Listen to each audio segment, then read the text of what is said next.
তো বন্ধুরা এখন আমরা যাচ্ছি আমার বাবার বাড়িতে হচ্ছে কাল ভাইফোঁটা। তো ভাইফোঁটার জন্য আজকে রাতেই চলে যাচ্ছি।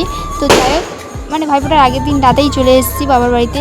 তো দেখতেই পাচ্ছ ভাইফোঁটাই রেডি হয়ে চলে এসেছি। তো এসেই মানে জামা টামা ছেড়ে আমার বড় মার কাছে গেলাম, সবার আগে বড় মা।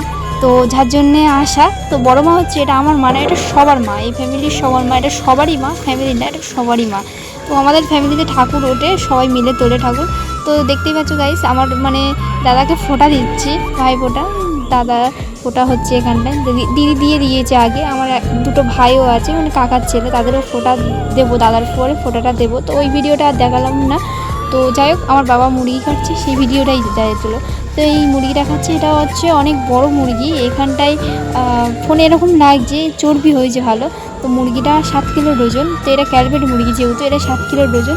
তো এই মুরগিটা বাবা ছাড়া কেউ কাটতে পারবে না। দেখতে পাচ্ছ বাবা রান্না করছে, বাবা প্রায় টাইম আমরা এলে রান্না করে, জানো তো বাবা মানে মেয়েদের সবচেয়ে কাছের মানুষ। তো যাই হোক বাবা এই রান্নাটা করছে, দেখতেই পাচ্ছ গাইস বাবা কি সুন্দর রান্না করছে।